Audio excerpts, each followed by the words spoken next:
সংস্কারের অনেক মূল্য আমাদের সামনে ঝুলানো হয়েছে। সেই তিনি কিছু ইতিহাস বলেছেন এবং কিন্তু সেগুলো আমাদের ঘরে ওঠেনি। আমাদের তার সুফল, যে সংস্কারের যে ধারণা, যে প্রস্তাব, যে অঙ্গীকার করা হয়েছিল, তার সুফল আমাদের ঘরে ওঠেনি, বরং চিন্তাই হয়ে গিয়েছে। যে যেমন যে সংস্কারের যে মূল্য ঝুলানো হয়েছিল 2007 সালে 2008 সালে, যে তখন তো এটা গালিতে পরিণত হয়েছে। জিল্লুর আরো সুন্দরভাবে বলেছে যে হোঁচট খেয়েছে, হোঁচট খাওয়ানো এগুলো চিন্তাই হয়ে গিয়েছে। আপনাদের মনে আছে যে গত সরকার 2008 সালের নির্বাচনের আগে দিন বদলের সনদ তারা করেছিলেন, তাদের নির্বাচনী স্টে হিসেবে ঘোষণা করেছিলেন। হ্যাঁ, দিন বদল হয়েছে, দিন থেকে রাত হয়েছে, রাত থেকে দিন হয়নি। এবং তারা রাজনৈতিক সংস্কৃতি পরিবর্তন আনার অঙ্গীকার করেছিল। তারা অঙ্গীকার করেছিল প্রশাসন, আইন শৃঙ্খলা রক্ষাকারী বাহিনীতে কোনো রকম দলীয়করণ হবে না, সুস্পষ্ট হবে। এবং তারা দুর্নীতি, দুর্বৃত্তায়ন, চাঁদাবাজি, টেন্ডারবাজি, দলবাজি ইত্যাদির অবসান ঘটবে, সবকিছু সম্পদের হিসাব দেওয়া হবে। কিন্তু এরপরে কি হলো? এরপরে আমাদের বিচারপতি, সাবেক বিচারপতি হাবিবুর রহমান কি বলেছিলেন আপনাদের মনে আছে কিনা? একটা গুরুত্বপূর্ণ কথা বলেছিলেন, দেশটা 2011 সালে দেশটা আজ বাজিকরদের হাতে। মানে আমরা ওই যে রাতের পরিবর্তে দিন না হওয়ার পরিবর্তে দিনের পরিবর্তে রাত হয়ে গিয়েছে, তিনি সেই কথা বলেছেন, ব্যাপক আক্রমণের শিকার হয়েছিলেন। তো আমাদের সংস্কারের অনেক ধারণা আসছে এবং জনপ্রশাসনের যে সংস্কার কমিশন গঠন করা হয়েছে, তারা কতগুলো এই যে একগুচ্ছ সংস্কার প্রস্তাব দেবেন এবং এর মধ্যে একটা নিয়ে তো ব্যাপক আলাপ আলোচনা হচ্ছে। এবং আমরা যেন যে 2007-08-এর সিন্ড্রোমে ফিরে যাচ্ছি, যে তখন সংস্কার একটা গালিতে পরিণত হয়েছিল, যে সংস্কারবাদী। কি আফসোস, তখন যদি ওই সংস্কারগুলো করা হতো, কতগুলো সংস্কার, গুরুত্বপূর্ণ সংস্কার, তাহলে কিন্তু আজকের যে এই গত কয়েক মাসের যে বিয়োগান্তক ইতিহাস, এটা হয়তো সৃষ্টি হতো না, এটা হয়তো এড়ানো যেত।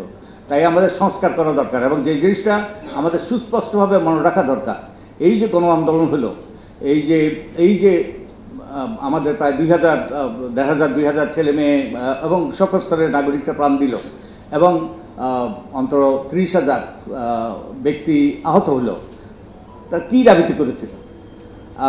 আমার কাছে দুটো জিনিস আমার কাছে স্পষ্ট হয়েছে, তাদের আমি শুনতে পেয়েছি।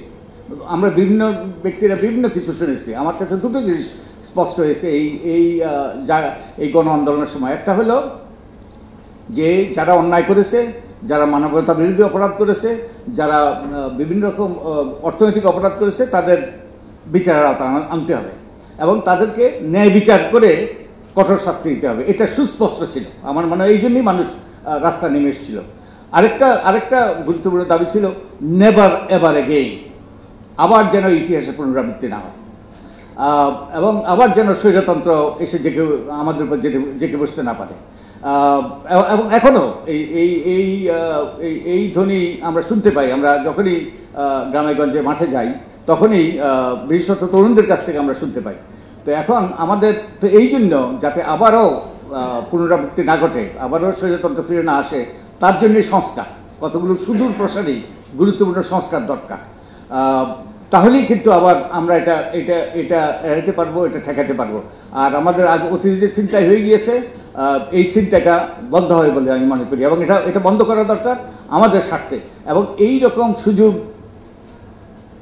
আর কত আসবে আমি জানি না, তো আমাদের কিন্তু সেই বিষয়টা মনে রাখতে হবে। তো শেষ কথা আমি যেটা বলতে চাই যে 6টা সংস্কার কমিশন শিগগিরই, আমাদের কমিশন সহ শিগগিরই আমরা আমাদের প্রস্তাব দেব।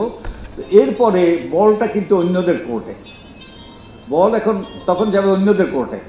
একটা হলো সরকারের কোর্টে, আরেকটা হলো রাজনৈতিক দলদের কোর্টে, আরেকটা হবে নাগরিকদের কোর্টে। এবং আমাদের ক্ষেত্রে নির্বাচনী সংস্কারের ব্যাপারে আরেকটা গুরুত্বপূর্ণ অংশীজন আসে নির্বাচন কমিশন। তো বলটা হবে তাদের কোর্টে। তারা কিভাবে খেলবে তার উপর নির্ভর করবে যে কিভাবে আমাদের ভবিষ্যৎ, কি রকম ভবিষ্যৎ আমাদের জন্য অপেক্ষা করছে। যে সরকারের যেই প্রস্তাবগুলো আমরা করব, সরকারের ঠিক করতে হবে কোনগুলো বাস্তবায়িত হবে।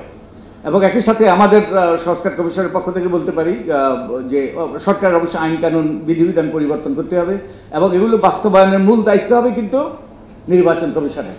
তো নির্বাচন কমিশন যদি তাদের দায়িত্ব পালন করে, সঠিকভাবে পালন করে, এবং তারা যদি তাদের মধ্যে যদি সেই চেতনা জাগ্রত থাকে, সেই এই কয়েক মাসের ইতিহাস যদি তাদের সামনে থাকে, তাদের স্মৃতিতে থাকে, তাহলে কিন্তু তারা সঠিকভাবে বাস্তবায়ন করবে। আর রাজনৈতিক দল আমাদের সকলেই কিন্তু পরিবর্তন দরকার। আমরা গণতান্ত্রিক উত্তরণ চাচ্ছি, গণতান্ত্রিক উত্তরণের জন্য আমাদের সকলের মন মানসিকতার দৃষ্টিভঙ্গির পরিবর্তন দরকার, আমাদের আচরণের পরিবর্তন দরকার, যেভাবে আমরা কার্যক্রম পরিচালনা করতে যাচ্ছি সেক্ষেত্রে পরিবর্তন দরকার। তো আমাদের রাজনৈতিক দলগুলোর হলো গুরুত্বপূর্ণ অংশীজন, তো তাদের বল তাদের ওপরে, এবং তাদেরও সেই দায়িত্বশীল আচরণ করতে হবে এবং অতীতে যেই ভুলভ্রান্তি হয়েছে তার থেকে ঊর্ধ্বে উঠে তারা যেন যে এই শহীদদের রক্ত যেন বৃথা না যায় সে ব্যাপারে তাদের কিন্তু এগিয়ে আসতে হবে। আর জনগণ, আমরা যারা প্রাণ দিয়েছে, রক্ত দিয়েছে, যারা ঝুঁকি নিয়েছে, জীবনের ঝুঁকি নিয়েছে, আমাদের কিন্তু ওই যে সজাগ ভূমিকা পালন করতে হবে। একটা রাষ্ট্রে নাগরিকের চেয়ে গুরুত্বপূর্ণ পদ নেই। No office in a state is more important than that of citizens. নাগরিকটাই সবচেয়ে গুরুত্বপূর্ণ অংশীজন। তো নাগরিকটা যদি সজাগ থাকে, জাগ্রত থাকে, সোচ্চার থাকে, তারা যদি এই সংস্কারগুলোর পক্ষে যদি তারা অবস্থান নেয়, তারা যদি এটাকে জনদাবিতে পরিণত করে, জনগণকে সচেতন করে, তাহলে we have a fighting chance. তো আমার মনে হয় এই গুরুত্বপূর্ণ অংশীজনগুলো যে তাদের দায়িত্ব পালন করবে, এবং এই ক্ষেত্রে অবশ্যই নাগরিক সমাজ, গণমাধ্যমের গুরুত্বপূর্ণ ভূমিকা আছে মানুষকে সজাগ করার ব্যাপারে, মানুষকে সচেতন করার ব্যাপারে।